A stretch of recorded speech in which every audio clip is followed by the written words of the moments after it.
this was a pro 49ers podcast. That's second week of February, only because you guys have had so much success.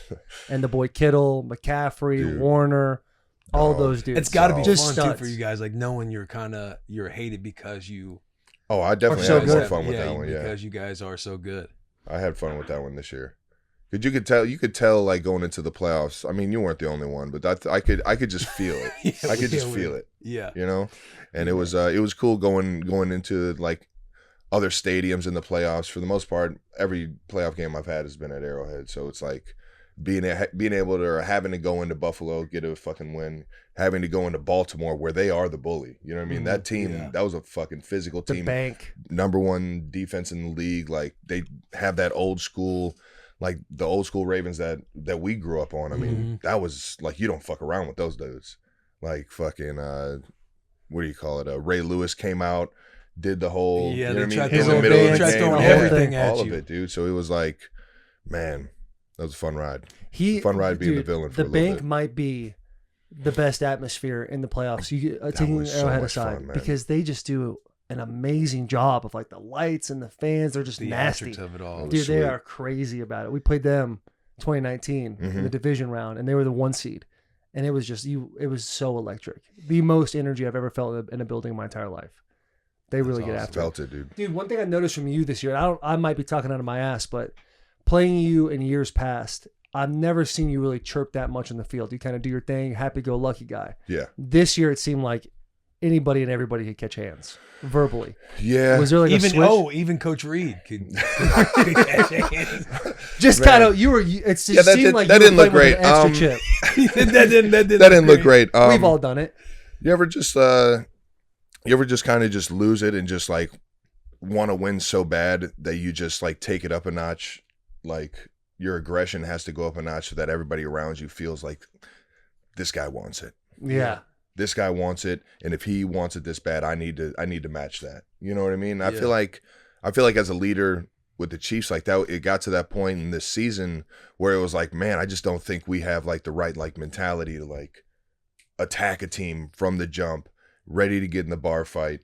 And I feel like, I don't know, I just had to like bring that into like everybody's mentality. And sure enough, I mean, everybody didn't love seeing that side of me in the playoffs. I can just see like how everybody was talking about it and like social media and everything. And but at the same time, I felt like it was making our team better by leading the guys and being that for the team for sure. At what point in the season did you kind of look around and realize these guys don't have the mentality we should have? We got our ass beat by the fucking Raiders on Christmas. The Raiders fucking ruined Christmas, motherfuckers. God, dude, Pace he had those dudes ready to brawl right there on the field. They are kind of taking old school Raiders mentality. 100%, man, and I love that shit. And I was like, man, if we play with that kind of edge or that kind of like toughness, that kind of like don't fuck with us mentality, like we won't be stopped. Yeah. And it just kind of it ended up like that. But that Raiders game was definitely one of the turning points for sure. You had to walk into that building and just start chopping dudes down at the knees, going at everybody. How'd Pat handle that? I don't think I was attacking anybody on the squad. It was more so just like Coach Reid. That wasn't an attack. That wasn't an attack. No, you already know. It definitely looks like an attack. Yeah. No, I wouldn't. Like it was like a nudge. Like, come on, baby, put it on me. Like that's what it was. It wasn't like motherfucker. Like, it wasn't. That's not what it was. Yeah. But I can see how it kind of looks like that if you don't have me mic'd up. But yeah, I forgot everything. Is anybody else like on the team, like what leaders are kind of following your lead, or you're having that kind of conversation with like, yo, we gotta start finding our edge. I feel like we just don't have. I mean, Mahomes is right there. Pat's he's the guy. You know, he is the guy that leads the team, and he's just you can't just ask him to do fucking everything. You know what I mean? That's what you need, leaders like Chris Jones, like fucking Drew Tranquil, guys like Justin Reid that are on the defensive side that are, you know, very smart, very vocal, know how to win.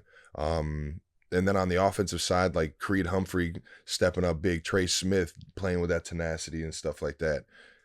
It was definitely like a circle the wagons type moment after that Raiders game to like, yo, let's just do this shit for from here until this season's over with. Let's just fucking lock in and just play with some more juice, man. Yeah. Were you bummed not to hit 1,000 yards? I mean, I was like, that would have been cool, but at the same time, I've been fortunate to have a lot of stats, and it's just at this point in my career, it's just not what I'm here for. Well, I could have went out there in that Chargers game, and I would have loved to play with Blaine. I hadn't played with Blaine yet in a game, and I loved playing with like Chad Henne, Foles when he was with us for a little bit behind Alex Smith. I love playing with the guys that like don't always get that opportunity to go out there and sling it around. So I wanted to go out there and sling it with Blaine, man. I hadn't fucking played a game with him, but I was like, man, I could really use not to go out here on this fucking turf, right? Bang up my knees and just give myself like a full week of like, I don't know, just getting the body back together. I was like, that's way more important to me. That's way more important to me than these 15, 16 yards that I should have got fucking 16 games worth. There's so many drops and shit like that. I was almost like kicking myself that I was even in the situation. I'm like, it's not worth it to me at this point. Is that when you say I'm not, like, that's not where my career is at anymore? Like, I'm not, is that this part you struggle with? When you're like, maybe I'm not the threat I used to be? Is that what you're kind of saying? Yeah. I don't want to put words in your mouth. 100%. Yeah. I think that's definitely it. Having to deal with not always being in the game in like certain moments of the game. Like I had to look myself in the mirror like, dude, the team's better when Noah and Blake Bell are in the game in these type of situations. You have to be all right with that. You can't just be like, I'm me. I need to be on the fucking field. Right. And that's just how it's always been. So it's like dealing with that, knowing that I got to trust, the head ball coach on what the team needs best, and I just want to go out there and be out there every single fucking play and helping the team. So it's like dealing with that has probably been the biggest struggle. How was that transition mentally for you? Was it just legit one conversation in the mirror for yourself, or did it take a minute to be like, okay, I'm frustrated about something, I have to identify what that is now, and now that I know what it is, how do I get past this? Yeah, I think it's been over the past like 2 or 3 years understanding that. And then on top of that, you throw in the fact that we weren't just having like buku success during the season like we had in years past. Like typically our team has been mostly offense. I mean, obviously Spags and Chris Jones and everybody. Our defense has always been solid, but like this Patty year, Mahomes, were the lead dog. Yeah, the defense was the 100%. Yeah, 100%. So it was like not having the success that we thought we should be having. That we're used to having, and then having to deal with just not being as successful or as smooth in routes and things like that, and being reliable for a 1-5 back there. Yeah, that shit was it was a learning process, man. Yeah, it's tough. How do you go about kind of it's gonna sound weird, unfucking yourself when the mojo is kind of slipped and the external noises out there, like, man, if we would have caught these balls, like when you're having the drops and everything throughout the season, and you can't pour too much energy into it because you make it too big. It's like the expectation's so high. Take it to but yips. then also, it's like when you just get the yips and like finding that balance to still instill confidence in guys, and also, man, I don't want him to think I'm coming to him because it's like, you're such a problem. We need you to catch the ball, or even you dropping the ball. Yeah. It's like when you guys are having those yips, what's kind of the formula, or how do you guys go about keeping the swag about you, knowing that the tide's going to turn? I think Coach Reid does it the best. He's nonstop challenging the team at week in, week out on like not necessarily getting better, but like making sure you're focusing on the things that are going to get you better. Like I'm I got to be out in practice kind of guy. Like I have to get those reps. I need to be out there doing the little things in between 7-on-7, in between team run, in between blitz. Like I got to get those like little reps, the extra catches that I get with the quarterbacks, just the talking with the OC or like the QB coaches, and just making sure that we're all on the same page and shit. I need to be out there having those combos, working that, going to work. And I think that mentality right there is like, you're just nonstop, like going step by step up the staircase and like finding ways to have the success, right? Yeah. And I think Coach Reid's leadership and how he like sets that program for everybody, I think it's flawless, man. So you don't really get caught up in you try not to get caught up in the lack of success or like, I don't know, maybe some of the frustrations throughout the season that you haven't had in years past, because it's like we're still working to get better no matter if we're having the success or we're not. Yeah. Yeah. That's a good point. With this past off season, you've had an insane one. Yeah. It's been all over the place. Yeah. And then you run into the season, you got the new heights, you got the new girlfriend, you got all that stuff, and you're the most talked about NFL player of all time. Essentially, you've helped raise the cap space in such a big way. In such a big way. But when those types of like, trials and tribulations are happening during the season, how difficult is it for you not to listen to the noise? Because we talk about all the time on this podcast, that search bar on Twitter.